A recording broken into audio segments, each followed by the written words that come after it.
લોકસભા ચૂંટણીની તારીખોની જાહેરાત થઈ ચૂકી છે ત્યારે અમદાવાદના બહેરામપુરા વિસ્તારમાં સ્થાનિકોનો લોકસભા ચૂંટણી અંગે શું મૂડ છે તે અમારા સંવાદદાતાએ જાણવાનો પ્રયાસ કર્યો। બહેરામપુરાની નવી વસાહતમાં છેલ્લા 1 વર્ષથી ડ્રેનેજનું પાણી ઓવરફ્લો થાય છે, જેના કારણે સ્થાનિકોએ ભારે હાલાકીનો સામનો કરવો પડી રહ્યો છે। અહીં આપણી સાથે સ્થાનિકો મોજૂદ છે, એમની પાસેથી જાણીશું કે એમને કેવી રીતની સમસ્યાનો સામનો કરવો પડે છે અને જી કેવી મુશ્કેલીઓ છે અહીં અને ડ્રેનેજ પાણી ઓવરફ્લો થાય છે, શું સમસ્યા છે?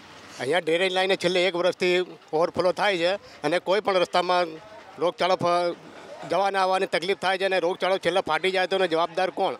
અને અહીંયા કોઈ પણ પ્રસંગ હોય છે તો એના માટે 10 વાર વિચારવું પડે છે કે પ્રસંગ કરવું કે ના કરવું।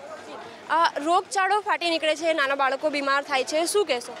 આ પાણીથી બધા લોકોને બાળકોને રોગ થાય છે, એ પણ કોઈનો નિકાલ થતું નથી। એને બહારેક વાર પાણી ભરાઈ જાય છે, એનો પણ કોઈ નિકાલ થતું નથી। ત્યાં મ્યુનિસિપલ કોર્પોરેશનમાં પણ અરજી કરી છે પણ એ તો કોઈ કરતું નથી।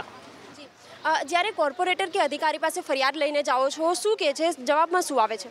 जवाब मत ये कि जैसे आ तो जाते हैं करने, मगर फिर वो एक आध दिन चलता है, फिर दूसरे दिन फिर भरा जाती है, फिर वो अपने फिर अर्जी करो तो वापस ऐसे हो जाता है, यानी कोई चौक्कस निदान नहीं निकलता है।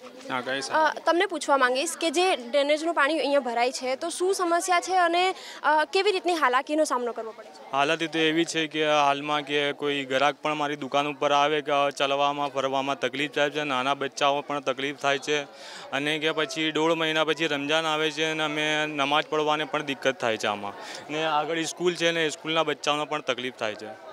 આપણી સાથે અહીં કેટલીક મહિલાઓ મોજૂદ છે, એમની પાસેથી જાણીશું કે કેવી રીતની સમસ્યાનો સામનો કરવો પડે છે અને શું બીમારી છે અહીંયાના લોકોને? બીમારી તો બહુ છે, બધાના ઘરમાં નાના નાના બાળક છે, આટલું ગંદુ પાણી 1 વર્ષથી જાય છે, તમને તકલીફ નહીં બેન?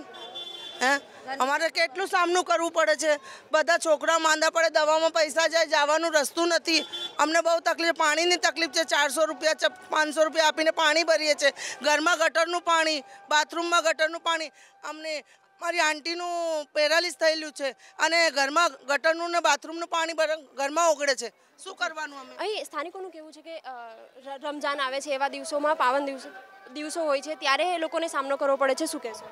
कंप्लेंट करने जाते हैं ना तो खाली छिट्टी बना के दे देते, आते हैं जरा ढकना देंगे ना, लाओ चाय पानी के पैसे, चाय पानी के पैसे तुम साफ करके जाओगे तो चाय पानी के पैसे मिलेंगे ना तुम्हारे को, जब तुम साफ नहीं करके जाओगे तो तुम्हारे को पैसे काहे के नहीं देवे, फिर जाके दूसरों को बोलते हैं कि यहाँ से तो पैसा नहीं मिलता, हमारे को यहाँ की गली की हमारे को वो छिट्टी बना के नहीं देने की, हमारे को और यूँ कह के जाते हैं। રોડ, પાણી, રસ્તાની સુવિધા આપવી એ કોઈ પણ કોર્પોરેશનની પ્રાથમિક સેવાઓ છે, પરંતુ કોર્પોરેશન આ સેવાઓ આપવામાં ક્યાંક ને ક્યાંક નિષ્ફળ નીવડી રહી હોય તેવું લાગી રહ્યું છે।